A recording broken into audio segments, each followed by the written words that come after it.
Bertemu kembali Bapak dengan saya Dewi Khalifah yang akan menjadi moderator untuk materi Bapak pada pagi hari ini. Eh, Siap, Bu Dewi. Bapak Ibu semuanya, calon auditor halal yang ikut kelas Fund pada pagi hari ini telah hadir bersama kita Bapak Adisam.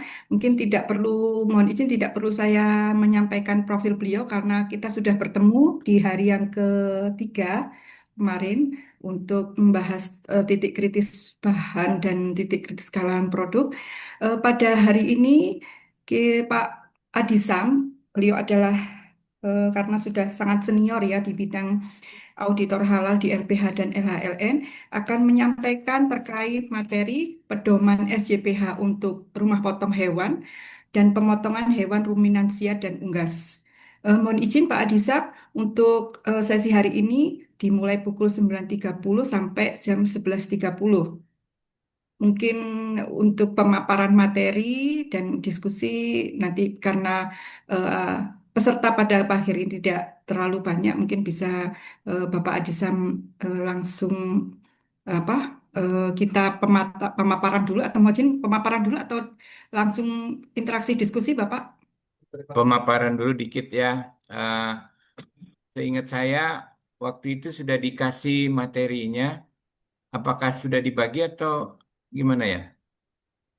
Biasanya di sistem sudah di share di sistem Bapak bisa di-download oleh Bapak Ibu peserta.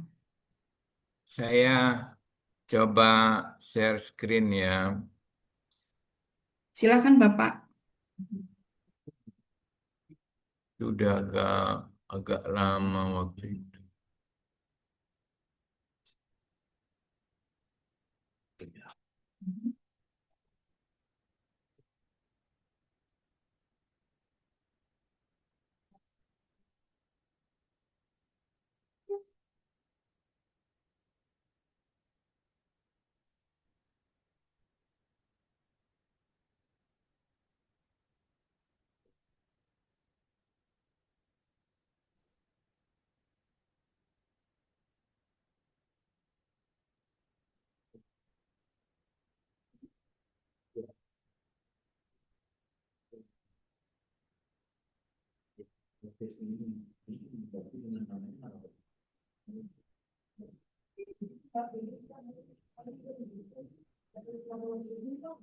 Baik, terima kasih. Saya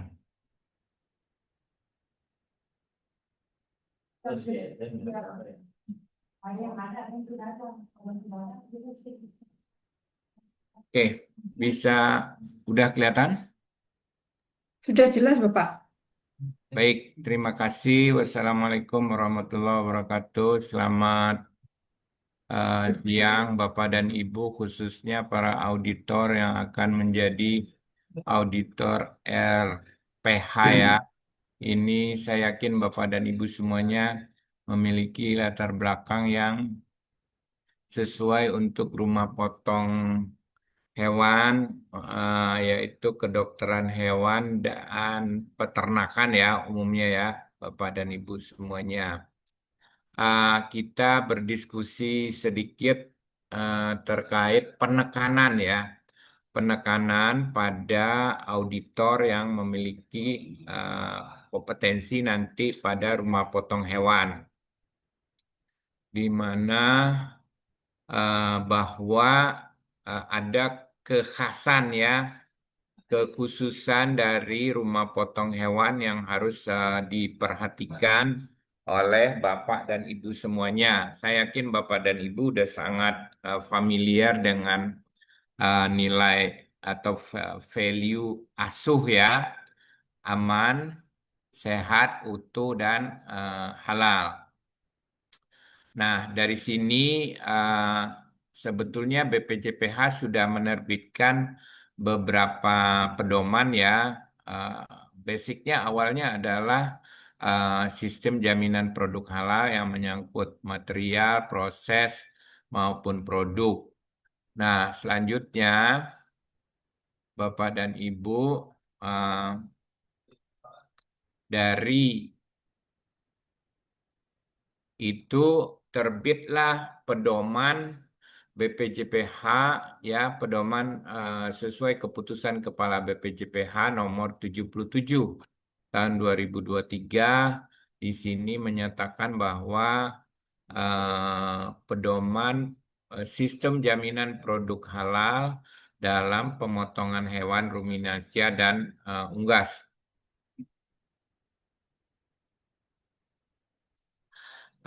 Pertama, yang harus kita perhatikan dalam artian bahwa titik kritis kehalalan dalam suatu tempat pemotongan atau rumah pemotongan hewan adalah proses penyembelihannya. Jadi Bapak dan Ibu, kalau pengalaman saya selama ini mendampingi, jadi saya kalau selama ini ya Bapak dan Ibu sharing pengalaman. Oh, kalau untuk rumah potong hewan, saya selalu minta pendampingan dari Komisi Fatwa Majelis Ulama Indonesia. Kenapa? Karena perlu eh, kesinkronan antara nanti rapat fatwa dengan eh, apa namanya materi yang kita buatkan sebagai laporan kepada fatwa. Jadi kalau Bapak dan Ibu belum atau tidak didampingi oleh Komisi Fatwa, berarti Bapak dan Ibu saya sarankan berkonsultasi lebih awal dengan Komisi Fatwa atau Syariah supaya laporan Bapak itu tidak ditolak oleh Komisi Fatwa ya, karena ada format maupun penekanan-penekanan khusus pada eh, rumah potong hewan maupun unggas ya. Nah, yang pertama yang dipastikan tentu adalah teknik penyembelihan dan ketentuan-ketentuan penyembelihan yang sesuai dengan syariat. Sebagai auditor, Bapak dan Ibu harus memastikan proses penyembelihannya sesuai dengan syariat, di mana ada ketentuannya harus tajam dan lain sebagainya ya. Mungkin Bapak dan Ibu kemarin sudah pernah ini. Nah, proses penyembelihan ini Bapak dan Ibu harus menyaksikan sendiri bagaimana juleha melakukan penyembelihan dan pemastian bahwa saluran pernafasan, saluran darah, dan saluran makan itu sudah putus atau sudah dipotong sesuai dengan syariat.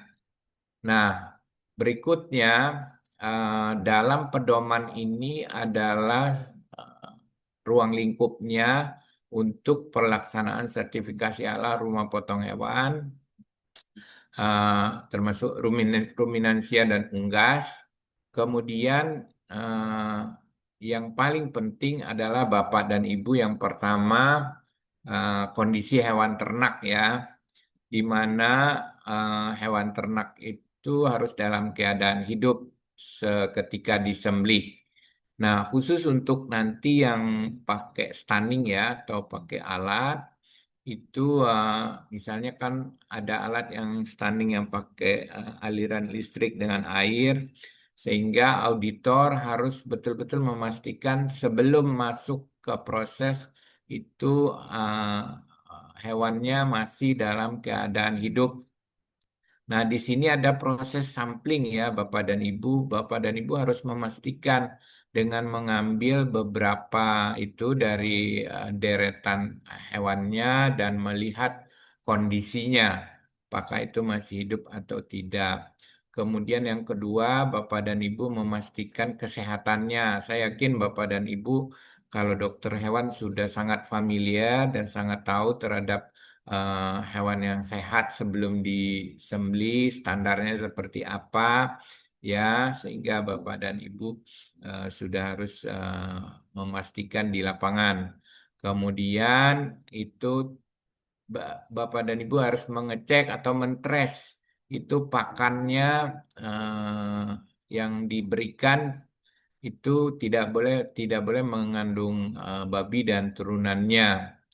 Kemudian tidak diberikan pakan dari hasil rekayasa unsur produk haram, ya, yang dapat menimbulkan dampak perubahan bau, rasa, serta membahayakan konsumen jika dikonsumsi.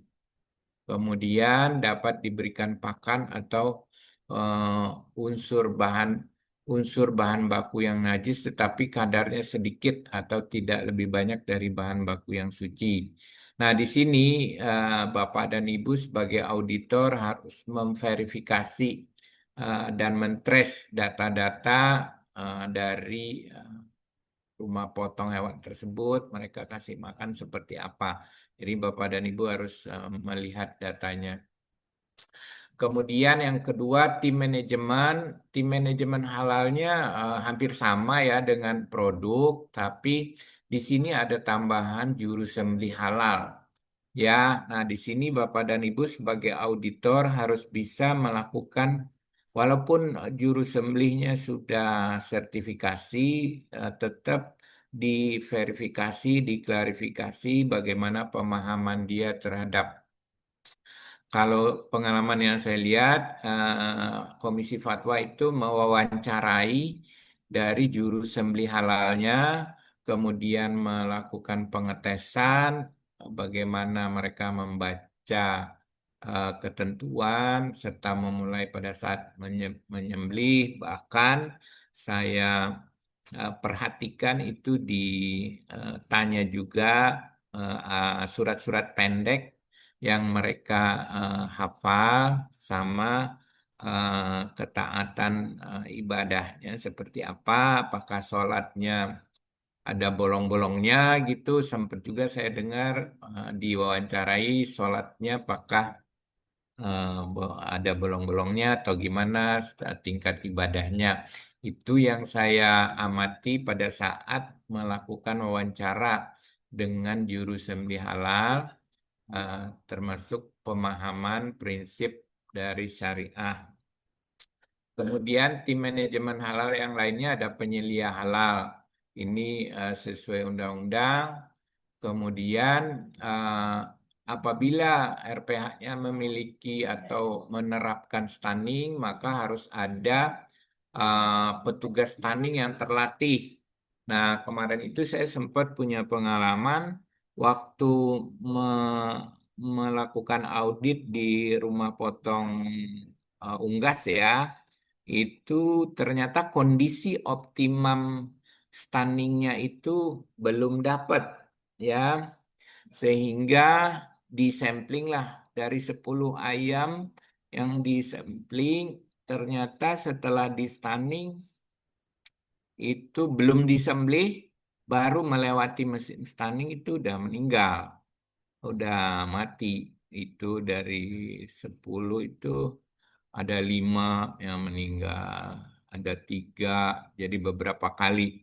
Sehingga ini harus ada di RPU orang yang paham atau yang mengerti dan memiliki kompetensi terkait kondisi stunning dari hewan yang akan disembelih.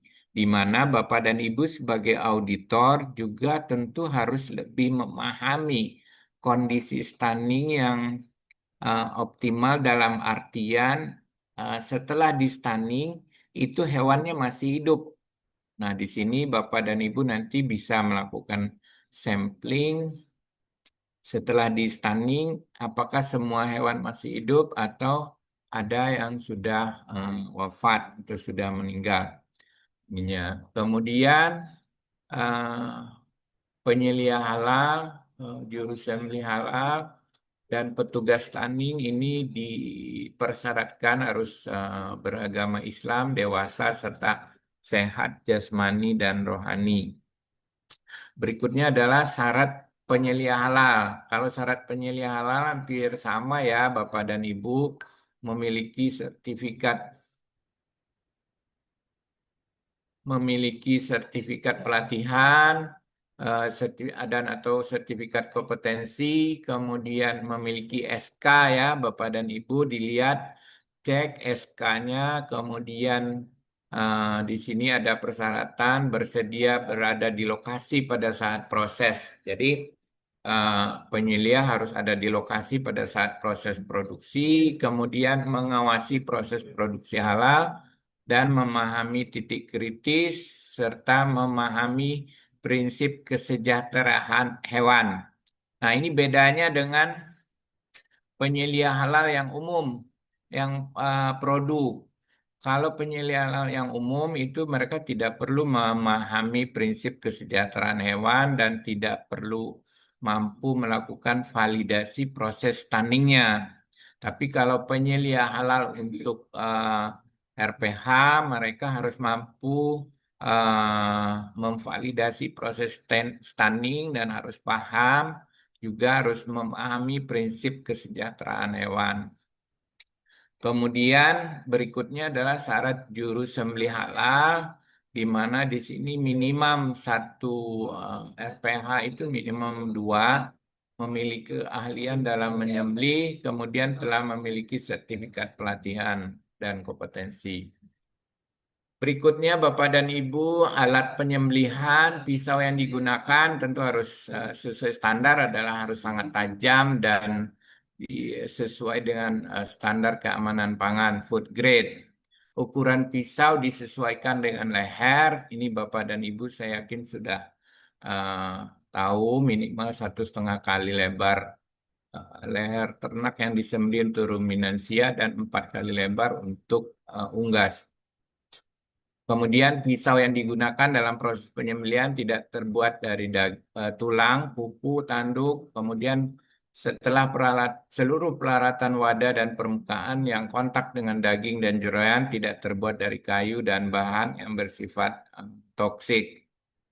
Kemudian Bapak dan Ibu pada saat pra penyembelihan itu proses pengangkutan ya, hewan ternak diangkut tidak dengan menggunakan kendaraan khusus yang tidak mengandung babi dan memenuhi kaidah kesejahteraan hewan. Makanya ini perlu uh, minimal kalau RPH tadi dokter hewan atau sarjana peternakan supaya pada saat mengaudit jadi hewan ternaknya datang itu sudah dipahami bahwa hewannya transportasinya memenuhi kesejahteraan hewan.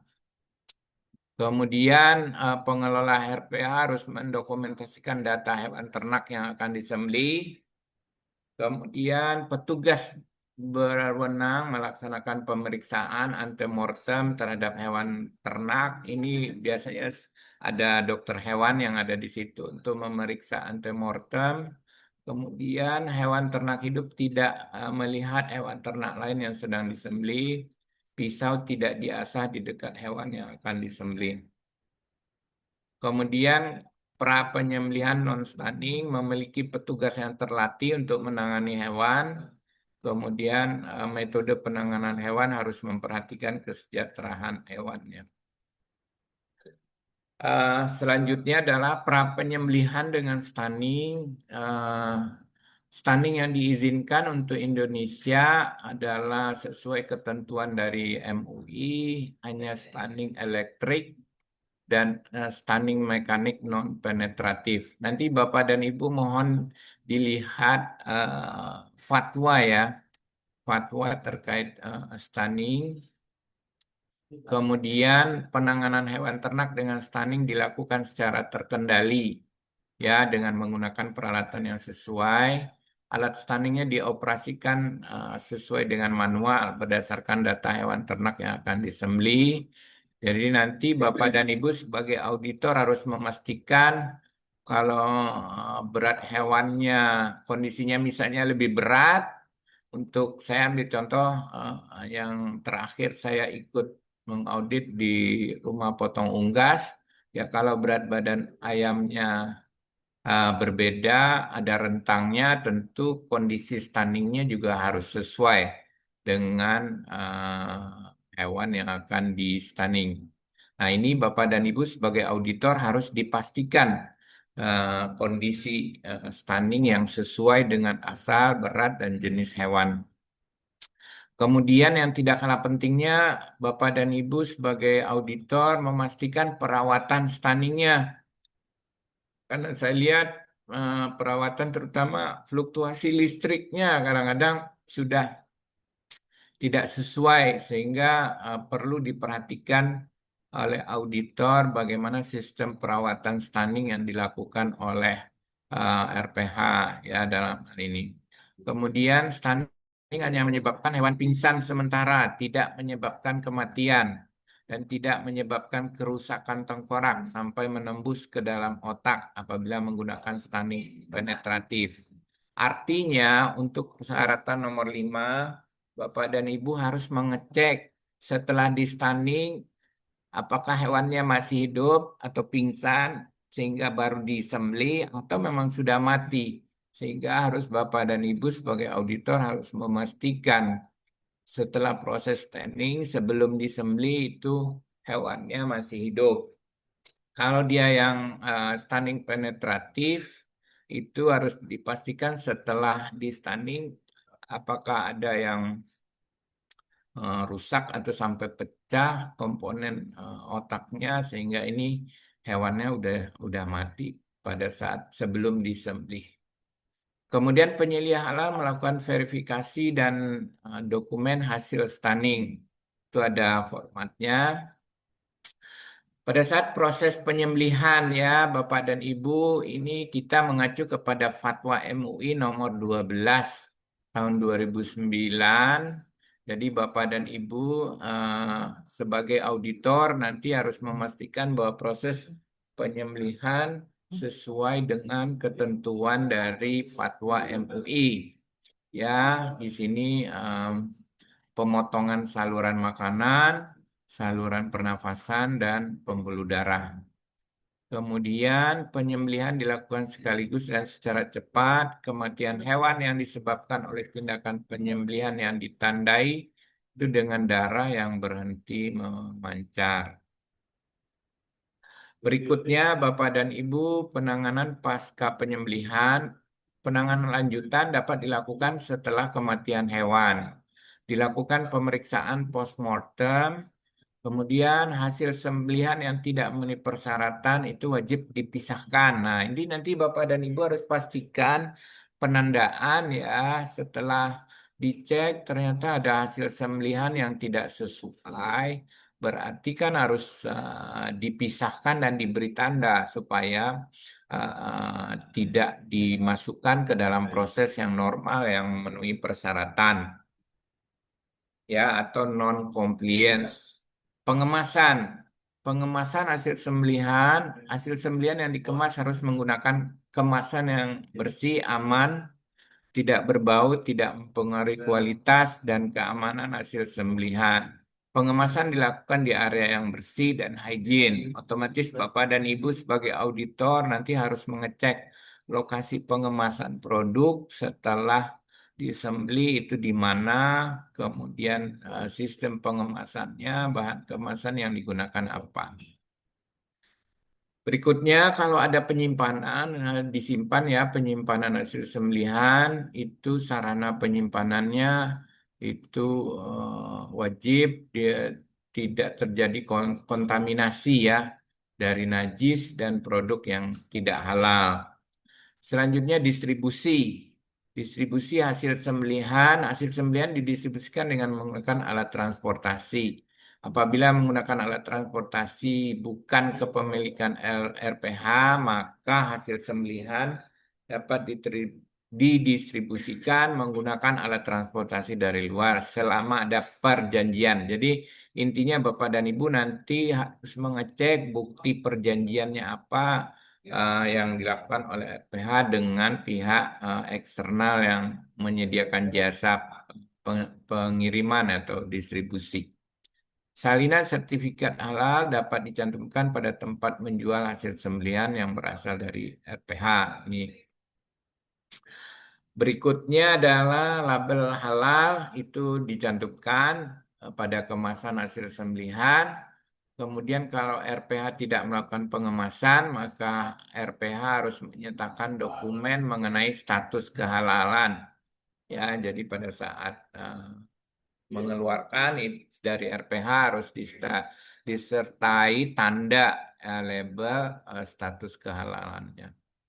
Nah, Bapak dan Ibu jangan lupa untuk RPH itu tidak hanya NIB.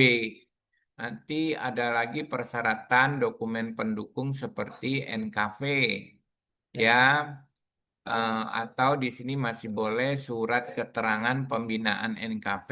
Tapi biasanya auditor kan menanyakan NKV-nya udah ada atau belum, kemudian NIB sudah pasti ya. NIB juga nanti Bapak dan Ibu harus sesuaikan KBLI-nya yang sesuai, dicek kembali.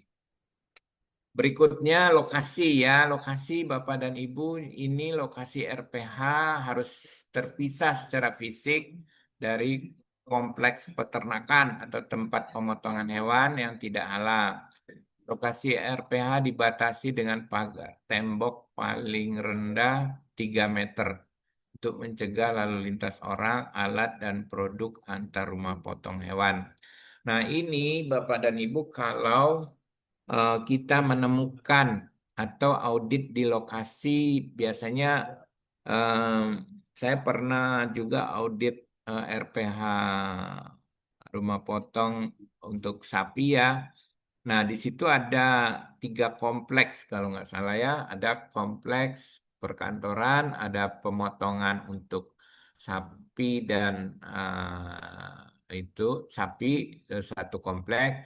Kemudian satu komplek lagi ada pemotongan babinya. Nah, di situ Bapak dan Ibu harus mengecek lokasi itu pagarnya jaraknya berapa, kemudian lalu lintasnya seperti apa. Walaupun kadang-kadang karena kita auditnya sukanya malam ya, jadi siangnya kita harus cek eh, itu lokasi antara rumah potong yang non halal dengan yang halal itu jaraknya seperti apa, termasuk Bapak dan Ibu nanti mengenai pengendalian limbahnya ya, karena itu dipersyaratkan pengendalian limbah untuk rumah potong hewan.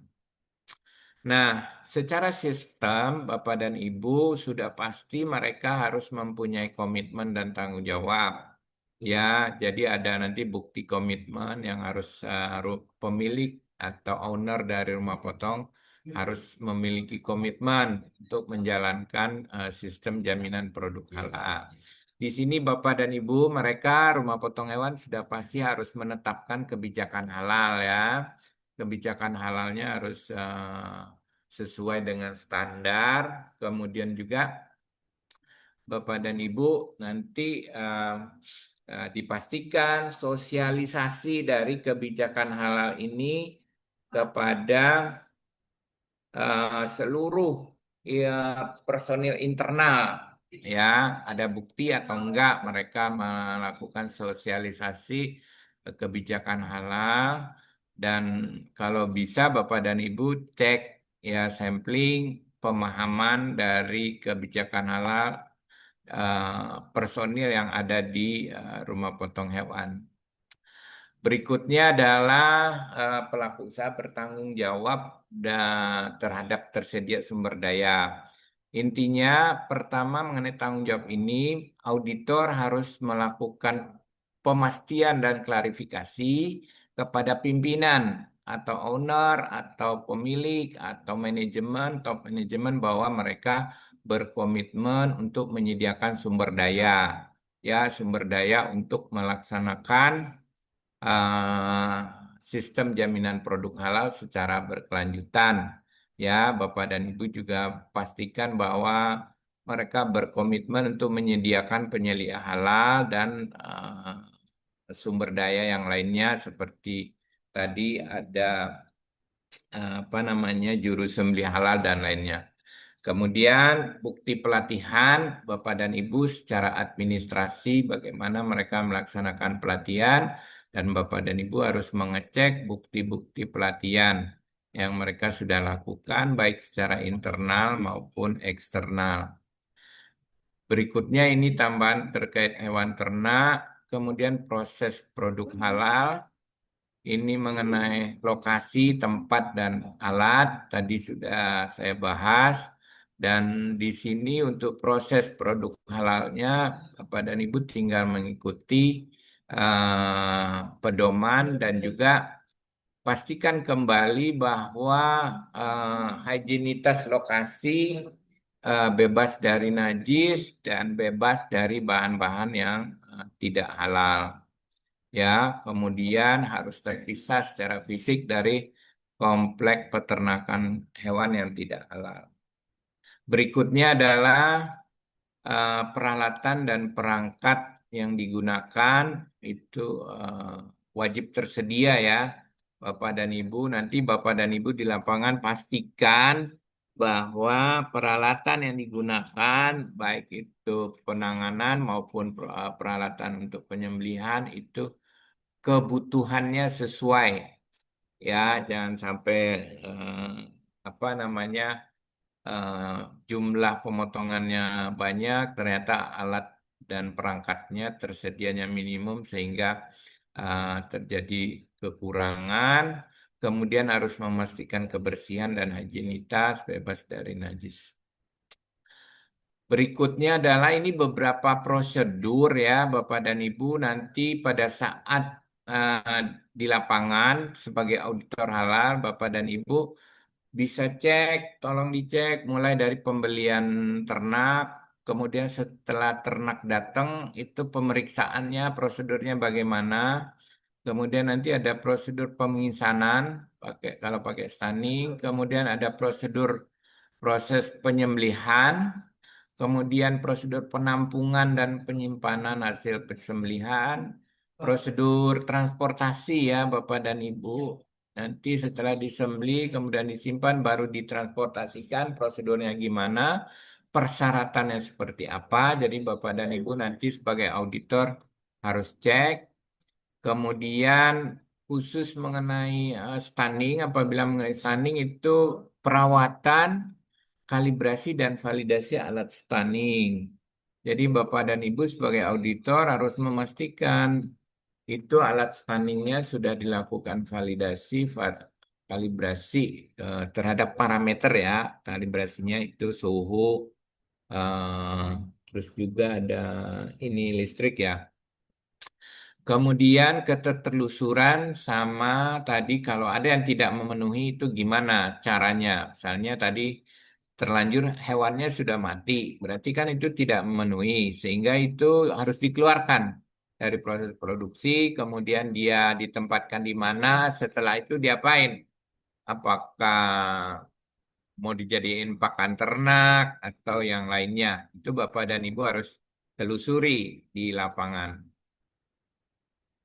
Berikutnya, prosedur-prosedur yang tadi itu harus disosialisasikan.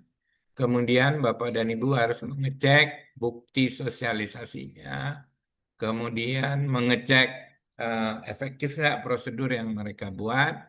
Kemudian selanjutnya adalah Bapak dan Ibu memastikan bahwa produk yang tidak memenuhi kriteria itu penanganannya.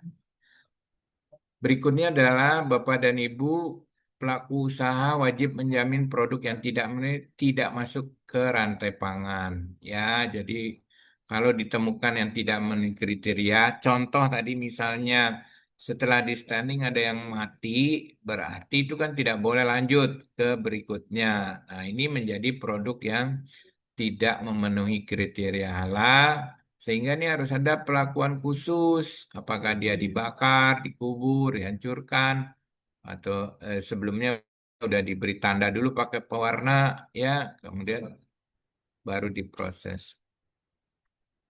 Kemudian ini prosedur ya, Bapak dan Ibu. Eh, Pelaku usaha harus memiliki dan mendokumentasikan prosedur identifikasi analisis bahaya ketidakhalalan. Jadi ini kalau ketemu yang tidak halal, harus kita identifikasi.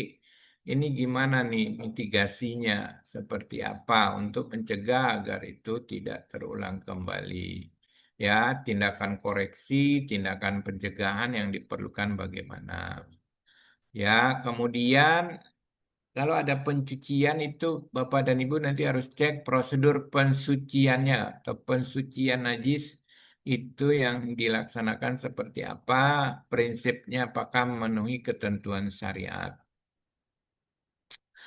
Berikutnya, peralatan tidak boleh digunakan bergantian. Ini udah pasti ya, Bapak dan Ibu, peralatan tidak boleh digunakan bergantian sekali buat motong babi, sekali buat motong non babi ya. Jadi tidak boleh sesuai ketentuan. Berikutnya untuk produk ya, produk menghasilkan maksud saya, pelaku usaha wajib menghasilkan produk dari bahan halal diproses dengan cara yang sesuai syariat Islam, termasuk menggunakan fasilitas produksi, sistem pengemasan, dan distribusi yang tidak terkontaminasi dengan bahan tidak halal. Pelaku usaha wajib menjamin produk selama persiapan, pemrosesan, pengemasan, penyimpanan, dan dipisahkan secara fisik dari produk atau materi lain yang tidak halal sesuai syariat Islam. Jadi Bapak dan Ibu ini harus dicek secara fisik bagaimana kondisi atau jarak atau lokasi kiri, kanan, depan dari rumah potong hewan termasuk belakang, apakah ada potensi-potensi terkontaminasi dengan eh, produk yang non halal. Kemudian pelaku usaha harus menghasilkan produk atau bahan yang aman untuk dikonsumsi. Nah, meskipun keamanan toyib itu kalau di Indonesia kan dipegang BPOM, kalau untuk hewan sih di Kementan ya ininya. Nah, namun Bapak dan Ibu juga harus memastikan sebagai auditor halal bahwa aman untuk dikonsumsi. Berikutnya adalah pengemasan dan pelabelan produk. Ya, bahan pengemasan harus Bapak dan Ibu pastikan tidak mengandung yang non halal. Kemudian harus dikemas sesuai dengan isinya ya. Jadi Bapak dan Ibu juga harus lihat produk yang sudah terkemas itu labelnya seperti apa, apakah isinya sudah sama dengan yang ada di label. Pelaku usaha harus mengemas produk karkas dengan menggunakan kemasan yang bersih, tidak berbau, tidak mempengaruhi kualitas dan keamanan daging. Berikutnya adalah pelaku usaha wajib mencantumkan label halal. Kemudian pemberlakuan pencantuman label halal dibuktikan dengan dokumen sertifikat halal. Berikutnya mampu telusur ya Bapak dan Ibu. Kalau yang sudah bagus sih udah pakai barcode ya. Tapi Bapak dan Ibu harus bisa mengidentifikasi rumah potong hewan itu melakukan identifikasinya dari apa. Nah, bisa yang pertama itu yang A pakai identifikasi dari tanggal masuk, lokasi penyimpanan, tanggal produksi, dan lain sebagainya sesuai dengan ketentuan yang ditetapkan. Ya, bisa dengan sistem lain untuk memastikan identifikasi mampu telusur.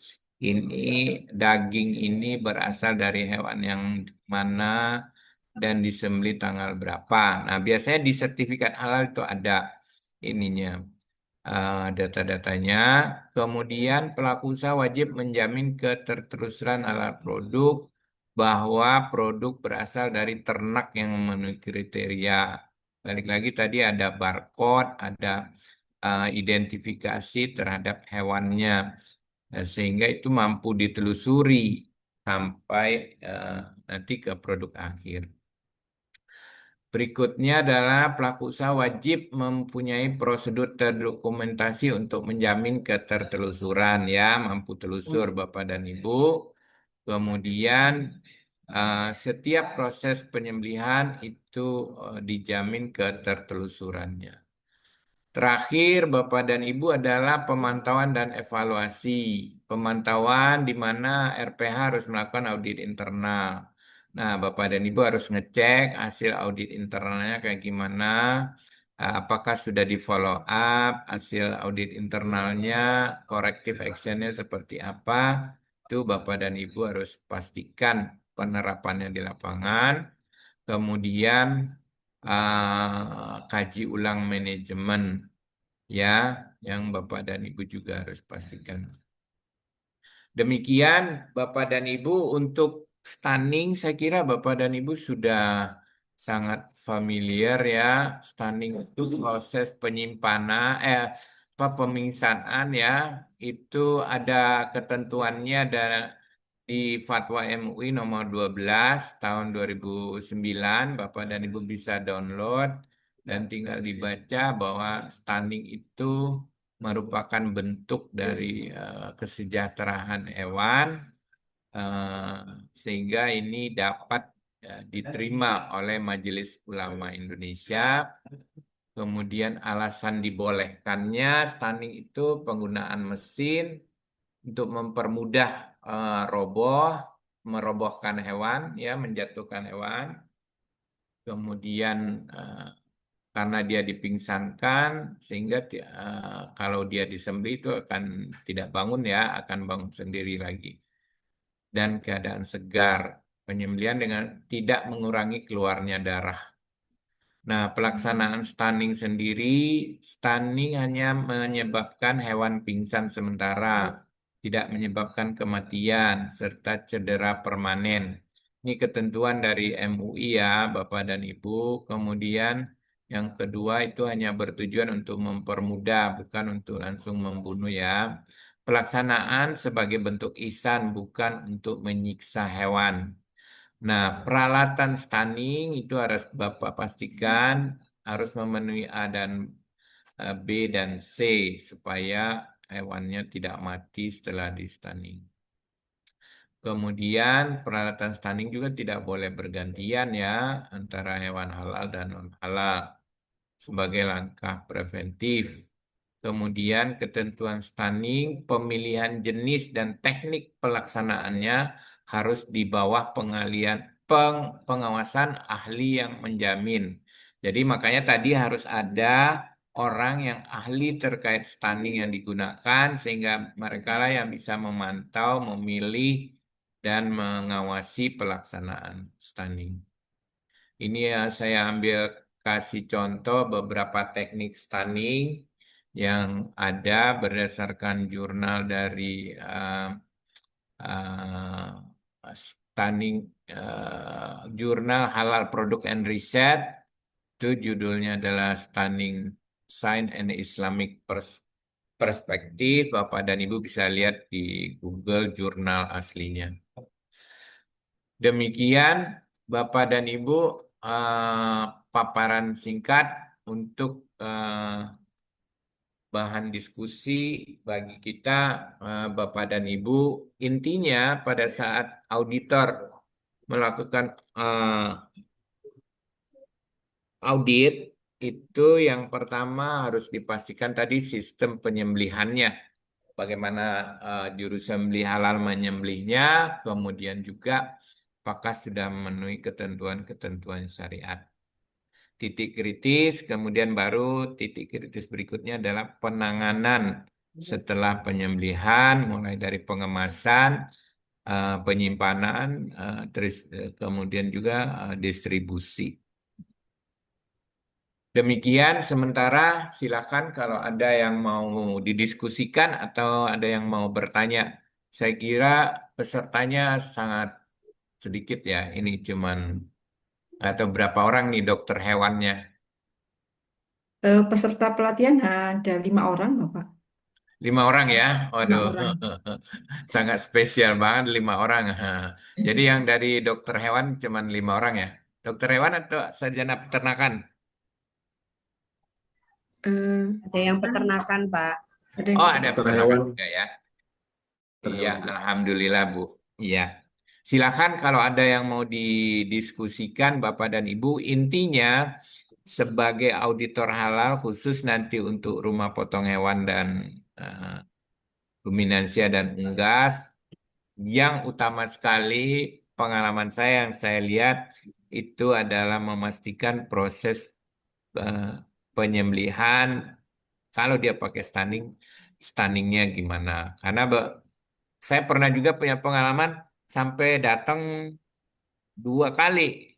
Jadi yang pertama ya, setelah disampling ternyata dari 10 sebelum disembelih itu udah meninggal sekitar 5 atau 6. Berarti kan kondisi optimal stunningnya belum dapat. Nah, disuruh perbaiki dulu ininya. Suruh perbaiki baru kita datang lagi ininya. Tapi sebelum datang mereka sudah melaporkan perbaikan yang mereka lakukan terhadap kondisi stunning ininya. Kemudian kalau juru sembelih halal biasanya jumlah.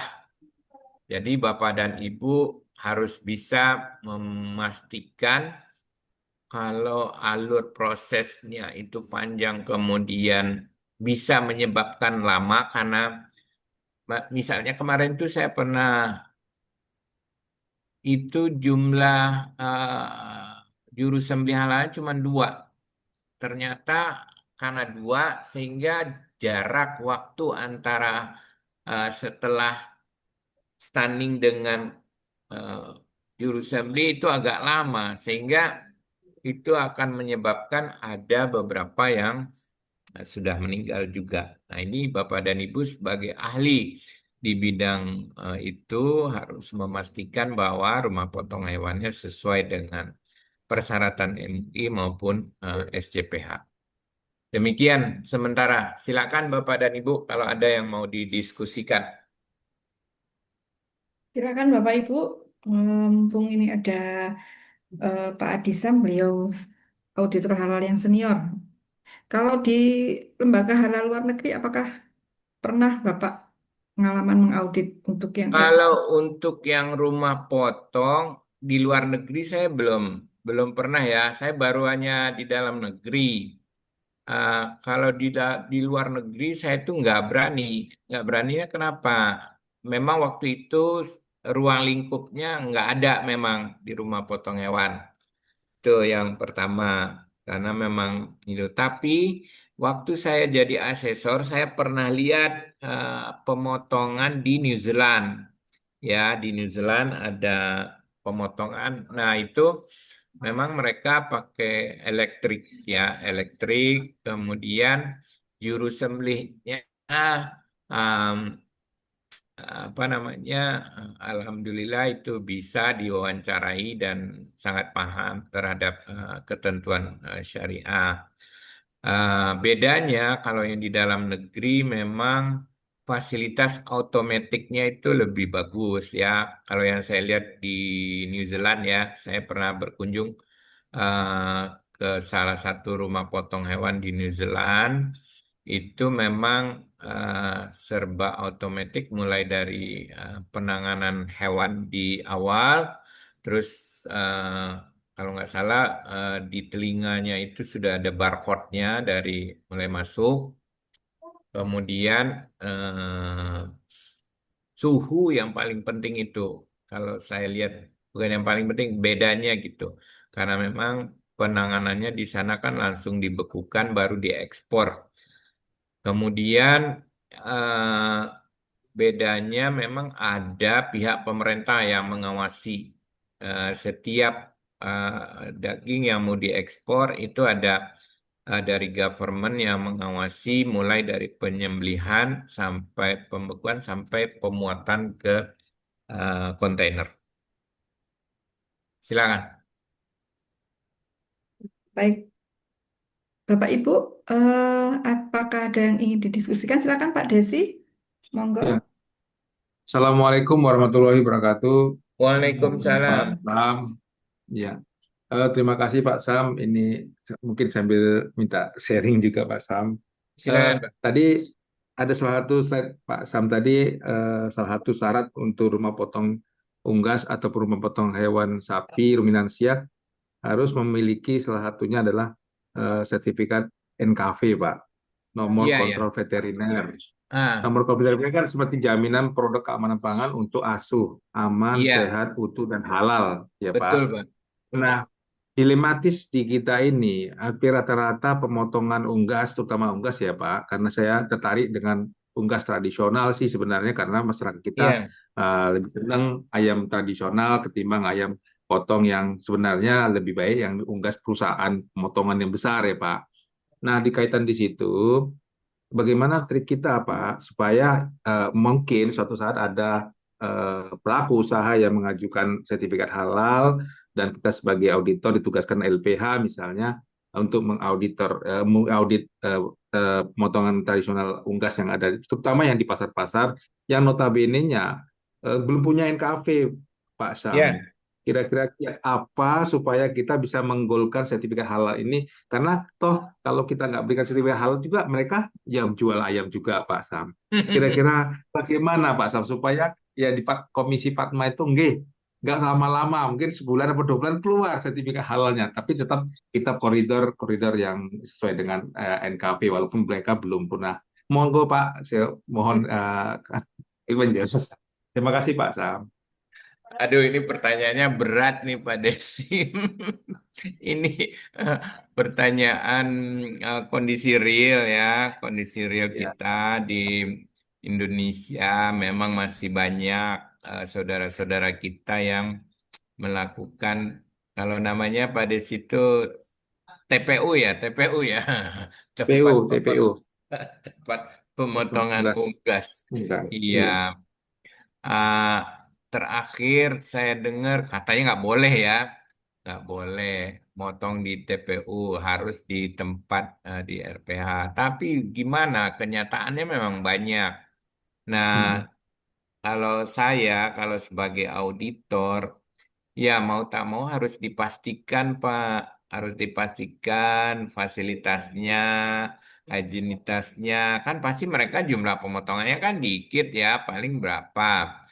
Cuman memang itu mereka harus diedukasi, Pak. Ya, seperti Bapak lihat sendiri kan di pasar-pasar, camplok ke air panas semuanya. Padahal itu mungkin udah mati ya setelah masuk air panas. Udah mati, kemudian baru dipotong. Berarti kan kalau udah mati duluan baru dipotong, berarti kan udah bangke yang yang di ini. Nah, kalau pendapat saya ya memang mereka harus, beliau-beliau harus diedukasi, diedukasi bahwa kalau memang ayamnya sudah mati baru disembelih berarti itu tidak sesuai dengan syariat. Itu yang pertama pasti, Pak. Karena kebanyakan mungkin belum diedukasi sehingga masih menganggap nggak apa-apa gitu kan, karena belum ada. Kemudian dari sisi hygiene ya, tadi amannya. Nah ini juga PR berat, PR bersama bagi para pihak ya, terutama setelah direndam, kemudian langsung serat, dicabut bulunya semua ya, kemudian dilempar ke tempat proses berikutnya tanpa memperhatikan proses higienitas, fasilitas eh, tempat itu, terutama kadang-kadang yang saya agak itu limbahnya, Pak. Limbahnya masih ada di situ dan bahkan mempengaruhi produk yang berikutnya. Nah, kalau usul saya sih kuncinya yang pertama ya edukasi dulu mereka, Pak. Edukasi, kemudian juga kalau kita diminta melakukan audit, ya saya sarankan mereka diedukasi dulu. Jadi kalau mereka belum tahu standarnya, kemudian kita melakukan audit, ya kan nanti hasilnya sama juga kan Pak ya. Mereka belum Iya, tahu, betul. mereka belum Betul. diedukasi. Jadi karena ini hal-hal ini termasuk dakwah ya Pak ya. Kita ini dalam rangka juga dakwah, dalam juga mensosialisasikan ketentuan Al-Quran dan hadis. Jadi kita tidak ada salahnya melakukan edukasi dulu. Nanti kalau mau disertifikasi, ini tolong disiapkan dulu ya, dibersihkan, dirapikan gitu ininya. Saran saya sih itu Pak ininya. Gimana kalau menurut Bapak? Berarti kita lakukan pra pemeriksaan dulu ya Pak sebelum kita ke Bagusnya sana. Pak, bagusnya. Ya, saya Tidak dua kali setuju, Pak. kerja gitu, Pak. Iya, pra dulu, Pak. Kalau enggak nanti malah ini. Tunggu sebentar ya, Pak. Ini Pak, Pak Kap Siap. 3. Halo, Assalamualaikum, Pak. Pak Deputi. Alhamdulillah, Pak Deputi.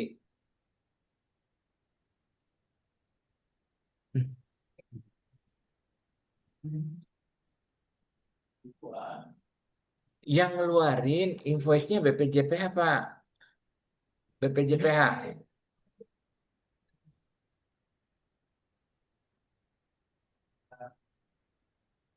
Oh, maksudnya gini, Pak Syakur.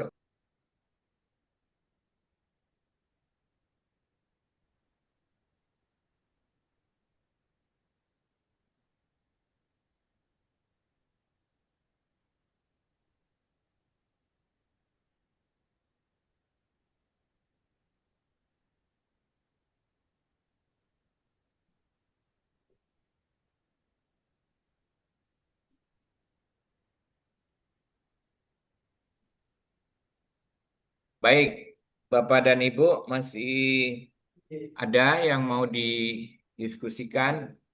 Mohon Ada maaf. Pak, ada Iya, Pak. silakan. Saya Triano Pak, mau bertanya. Tadi apa berkaitan dengan pertanyaan sebelumnya, karena pada faktanya di lapangan TPU tempat pemotongan unggas ya banyak dilakukan mungkin di pasar-pasar. Kalau kita lihat mungkin dari fasilitas kelayakannya mungkin sangat jauh ya Pak. Eh, dan kita lihat juga mungkin dari segi apa finansial juga kadang TPU juga ya mungkin ya punya keterbatasan untuk memperbaiki apa fasilitas dan untuk apa meningkatkan SDM-nya juga mungkin jangankan itu kadang kita ajak pelatihan aja gitu ya Pak, mereka Iya, nggak mau sama sekali meninggalkan lapaknya gitu. Ya, apalagi yang itu. Terus tadi berkaitan sama misalnya mereka sudah mengajukan permohonan untuk sertifikasi. Tadi kan eh, menurut Bapak bagusnya kan perlu edukasi dulu dengan apa pra ini tadi kan pra audit audit dulu kan, hmm. melakukan pra Pra, audit. pra. Ya, pra audit. Akan tapi kan dari BPJPH juga kan ngasih waktu yang terbatas Iya, kepada apa LPH. Nah, iya. itu gimana menyikapinya, Pak? Soalnya Hmm. untuk edukasi itu mungkin butuh waktu yang cukup lama, ya Pak. Nggak bisa apa ya apa misalnya dibatasin dengan waktu mungkin berapa hari gitu ya Pak. Mungkin menurut Bapak gimana menyikapinya? Karena fakta di lapangan ya seperti itu ya Pak. Ya. Boleh menambahkan, Pak. Pak Disa, boleh menambahkan, Ya, Pak. Ya, eh, terima kasih, Pak. Mungkin begini, silakan. Pak ya. Ini pengalaman kami yang ada di Jawa Timur khususnya, Pak. Biasanya Ya, kalau umpamanya ya khususnya kepada TPU yang akan ngurus apa sertifikasi halal, kemudian NKV-nya belum belum ada gitu. Biasanya gini, Pak. Jadi NKV itu kan perizinannya itu kepada Dinas Prof, Pak, provinsi. Gitu loh, Dinas Peternakan Provinsi, dipegang provinsi itu biasanya begini. Jadi mereka itu biasanya yang dinasnya yang bagian NKV itu biasanya ngalah, Pak. Jadi halalnya dulu aja diurus, habis gitu baru NKV-nya. Karena NKV-nya itu ya relatif lebih katanya teman-teman loh, katanya ya lebih ribet daripada ngurus ini dengan persyaratannya itu kan hygiene sanitasi kan, Pak. Itu yang pengalaman di ini Provinsi Jawa Timur ya lebih baik di lobi aja Pak provinsinya daripada nanti apa pihak TPU-nya nggak bisa produksi kemudian mata pencahariannya bisa mandek tapi bagaimanapun pembinaan itu memang harus terus dilakukan gitu Pak kalau pengalaman pengalaman kami yang ada di Jawa Timur khususnya Pak dan itu mau Pak itu dulu Pak Adisam. ya. Sebetulnya itu salah satu pendekatan ya, Pak ya. Ya, salah satu pendekatan bisa dilakukan seperti itu. Kalau kita bisa bekerja sama lah atau apa namanya kolaborasi apa ya iya, dengan dinas. Itu kan memang sesuai yang Bapak sampaikan tadi itu kewenangannya ada di dinas ya peternakan. Nah, untuk mempercepat itu yang ada salahnya kita ada pre. Nah, tadi saya sih kalau mengenai waktu ya, supaya tidak terkena denda waktu ya, dalam artian kan waktunya 15 hari. Jadi pra-assessment itu dilakukan sebelum masuk ke mulai waktu ya. Jadi sebelum di Sihala itu sudah ada pra-assessment sehingga akan lebih longgar lah dalam artian ya. Jadi ada pra-assessment dulu, Bapak edukasi, Bapak lihat. Nah, kemudian kalau betul-betul sudah fix, baru masuk ke si halal, kemudian apa namanya baru diproses. Karena memang di si halal kan tidak mengenal pra-assessment ya. Jadi langsung ke assessment. Jadi untuk menyikapi itu kalau ide atau usulan saya ya pra-assessmentnya di awal. Itu Pak paling Pak Triyono. Ya Pak, makasih itunya tipsnya. Ya, itu itu hanya tips ini tapi itu tidak berlaku umum ya ininya nanti pra-assessmentnya jadi dilakukan di awal ininya. Jadi kalau udah fix setelah pra-assessment oke, sudah ini baru masuk ke waktu standar. Karena kan waktunya cuma 15 hari ya, kalau nggak salah. Mungkin mungkin mungkin Pak Sam ada Ya, silakan. trik kita tuh mungkin Pak Sam kita bisa melihat titik kritis yang mana yang mayor dan mana yang minor kali ya Pak Sam ya. Artinya tetap kita menggali kebersihan itu adalah sebagian iman kita. Betul, Artinya betul, Pak. Betul, nah, betul. jadi kalau saya melihat situasi kondisi lapangan, menurut Bapak Bapak siapa tadi yang di Jawa Timur ya Pak? iya, Ya saya bukan mau membedakan itu teknis atau tidaknya, yes oke. Tapi kita memberikan produk ayam tadi ya memang ASU di kategori DNKP, aman, sehat, utuh dan halal. iya, Artinya mungkin kritis-kritis tetap aja Pak. yang Heeh, mayor, bukan mas gini Pak, yang ada mayor itu kita dahulukan dulu, oke benar. Yang oke. minornya tetap kita lakukan. Karena gini, mau tidak mau nanti persaingan dagang yang di perusahaan pemotongan hewan yang besar itu akan lebih baik daripada ketimbang dari ayam yang potong tradisional. Nah, kita monggo kita bantu yang kecil-kecil ini yang dulu. Nah, untuk trik-triknya itu bagaimana kita saya dengan Pak Sam tadi supaya untuk mendapatkan sertifikasi halal kawan-kawan kita di lapangan itu, toh menurut Pak Triano jadi butuh waktu yang sangat lama. Sementara waktu yang diberikan oleh MUI atau fatwa MUI itu agak singkat dan kemudian kita dalam membina tadi nggak bisa kucuk-kucuk makan cabai pedes. Artinya apa? Apalagi orang-orangnya tentunya agak agak keras ya, pembinaannya mungkin beda ya Pak. Jadi saya lebih setuju pra pemeriksaan dulu, kemudian kritis-kritis mana yang mayornya oke, nanti lanjut yang teknisnya. Tetapi kalau bisa yang seteknis itu agak mendekati juga Pak. Karena apa? Nggak mungkin kan kita memberikan ayam tadi yang tempat air minumnya, pembersihannya mandi cuma ujuk-ujuk itu yang dipakai. Kemudian kotor bajunya dan sebagainya, kontaminasi. Walaupun bukan najis, tetapi trik kuman yang masuk kontaminasi ke dalam ayam tadi justru lebih besar Pak ketimbang kita ya nggak apa-apa kita oke kan lah nggak apa-apa yang penting halal potongannya tetapi kebersihan tadi dan higienis tadi adalah sebagian iman loh Pak. Bagaimana Pak Sam? Mohon maaf kalau agak agak ke situ. Terima kasih Pak Sam.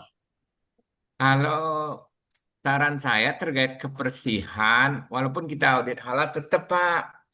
Kalau saya Ya, pertama saya datang waktu ngaudit RPH ya saya perhatikan dulu kebersihannya. Kalau memang itu ya tetap saya kasih rekomendasi ini tempat gudangnya terutama pada saat proses penanganan ya Pak ya mengambil itu apa namanya membuang isi perutnya itu ininya itu saya sepakat itu harus tetap harus Iya, kita perhatikan dan harus kita ikut sertakan. Jadi jangan sampai, maksud saya itu gini Pak, jangan sampai kalau kita auditor halal, kita hanya fokus ke halal dan ya, proses seperti tadi, tapi higienitasnya tetap Pak kita harus pertimbangkan, karena nanti kalau eh, hasil sembelihannya misalnya tidak hygiene, kan itu juga akhirnya tidak layak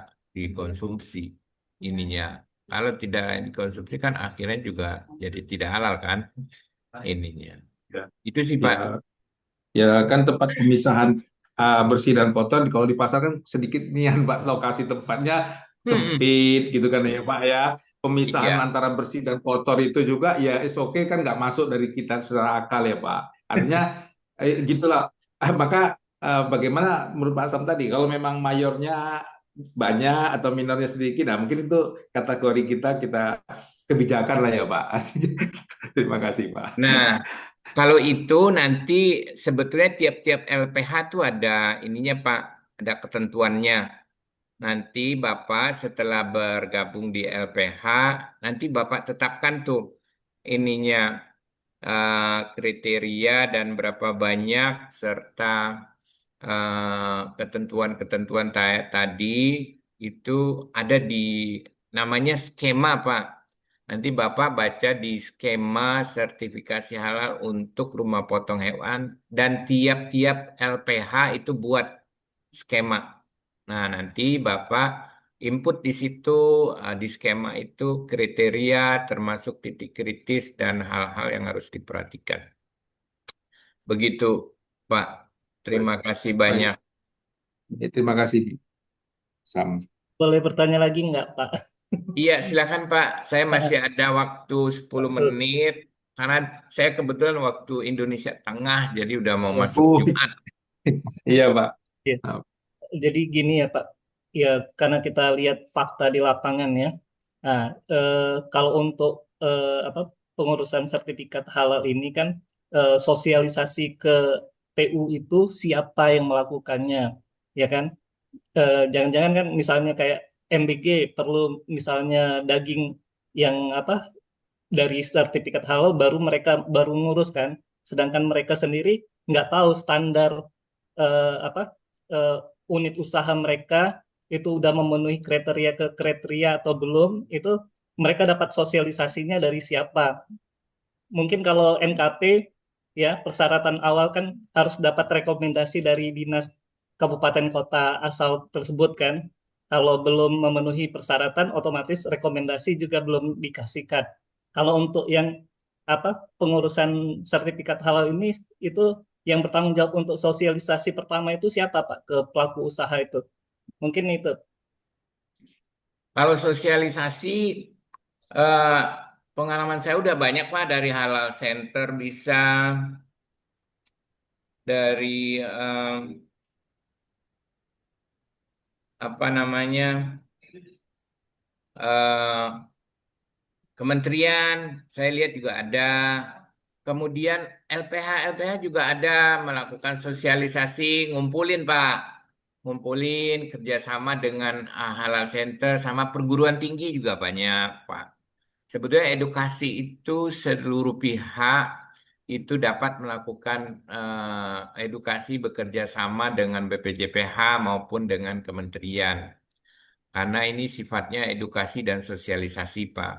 Kalau rumah potong itu kayak Pemda itu sering, Pak, melakukan sosialisasi. Bahkan ada anggaran untuk fasilitator juru sembelih halal. Banyak sekali itu ada, Pak, ininya. Kebetulan kalau di DKI, Jawa Barat itu saya sering lihat dan ada beberapa. Pemda Jawa Timur saya lihat juga itu ada aktif melakukan sosialisasi dengan Halal Center. Demikian Pak, mudah-mudahan bisa menjawab. Mungkin saya Boleh tanya, Pak. pertanyaan lagi, Pak? Mohon maaf. Ya, Ini tadi kan disampaikan kalau untuk lokasi pemotongan itu harus terpisah dari peternakan dan pemotongan yang tidak halal. Tapi di situ hanya dijelaskan bahwa pemisahnya tembok setinggi 3 meter minimal. Kalau jarak, apakah ada jarak minimal? Karena kemarin sempat diskusi, sempat ada kasus yang pemotongan ruminansia dengan pemotongan babi sebelahan, dan itu sertifikasi halalnya sempat ditangguhkan. Hmm. Lalu yang kedua, karena stunning ini sama pentingnya dengan juleha, apakah harus bersertifikat kompetensi atau cukup terlatih saja? Itu, terima kasih. Oh, standar. Hmm. Eh, Baik Ibu, mengenai jarak, tadi intinya kan mengenai jarak ya. Seingat saya ada ukurannya Bu, tapi saya lupa angkanya supaya nggak keliru. Nanti tolong dilihat ada di SNI sama juga ada di Fatwa MUI Bu, kalau tidak salah ya. Supaya itu karena ada angkanya harus tepat. Kemudian yang kedua tadi mengenai apa ya tadi Bu? Untuk stunning, yang pekerja yang melakukan stunning, apakah harus ada bersertifikat kompetensi seperti juleha? Oh, kalau stunning rasanya saya belum pernah dengar, Bu. Sertifikat kompetensinya. Ahli stunningnya ya. Ya, Betul. standarnya, Pak. Iya, saya belum pernah dengar ada LSP yang menerbitkannya. Yang saya baru dengar untuk juru sembelih. Tapi menurut saya itu cukup melalui pelatihan sih, kalau menurut saya. Tapi ada ujiannya sampai dia betul-betul paham. Itu mungkin bisa dilihat di materi pelatihan sama teknisnya. Oh, Saya berarti kira kita gitu. cukup ngecek di lapangan dia benar-benar bisa melakukan sesuai atau tidaknya. Betul, Boleh betul, tanya, Bu. Pak? Ya. Mungkin satu, Pak. Untuk yang stunning, Pak, untuk yang ruminansia, itu kan ada, kalau di Indonesia itu kan berlaku non penetratif, artinya nggak nembus Hmm, ke otak, Pak. hmm. Apakah dari penyembelihan itu setelah di stunning kemudian disembelih, apa memang itu diverifikasi, Pak, divalidasi hasilnya, apakah memang hanya retak atau menembus ke otaknya, dan itu kan merupakan apa spesifikasi persyaratan dari halal tidaknya apa ya Iya, iya. penyembelihan kan Pak. Kemudian lagi Pak, untuk yang lokasi RPH, kebetulan kalau umpama yang ini, yang kebanyakan itu adalah yang RPH peninggalan kolonial. Biasanya Hmm. itu jadi satu lokasi Pak. Babi, unggas, kambing, apa ya, Unggas. kemudian sapi biasanya satu lokasi. Mungkin kalau Iya. di SNI sudah saya lihat Pak, insya Allah nggak ada tentang itu. Nggak tahu di Fatwa MUI ya. Nah, untuk ini Pak juga elevasi Pak, ketinggian. Karena pada waktu hujan itu bisa jadi yang kalau umpamanya memang yang babi di sebelah atas, boleh jadi aliran airnya itu akan ke ini, akan luber ke RPH yang sapi Pak Hmm. itu loh Pak. Jadi demikian aja Pak. Bagaimana Baik, pengalaman terima Pak? kasih Bisa, Pak Nggih. Widodo.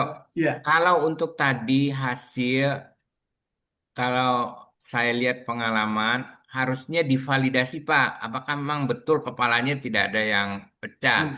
Hmm. Jadi mungkin sampling ya, kalau mau lihat, dilihat juga itu ininya atau dilihat record yang pernah ada. Tapi waktu saya mendampingi itu dilihat betul, dilihat, dilihat itu betul-betul tidak ada yang pecah Tembus. dan lain Ya, ya. sebagainya. Itu divalidasi. Nah, kita sebagai auditor tentu juga harus memvalidasi, Pak, mengikuti ketentuan. Tadi mengenai jarak dan seterusnya, eh, saya tuh kalau itu nggak ada angka yang pasti Pak, karena saya nggak pegang dokumen. Ya. Jadi saran saya ya menggunakan tadi ketentuan dari Kementan juga ada sebetulnya Pak, ketentuan pedoman rumah potong unggas dan pedoman rumah potong ruminansia. Gitu. Ya. Pak.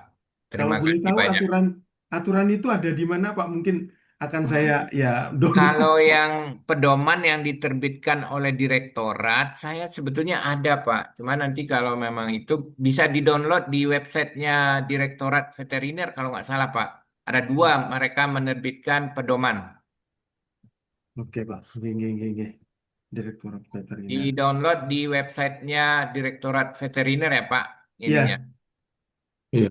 terima kasih Pak. Baik, Termasuk terima juga kasih itu. banyak. Mohon maaf karena waktu sholat Jumat saya sedikit Iya. percepat. Terima kasih. Mohon maaf. Terima kasih. Wassalamualaikum warahmatullahi wabarakatuh. Waalaikumsalam warahmatullahi Salam wabarakatuh. wabarakatuh. Terima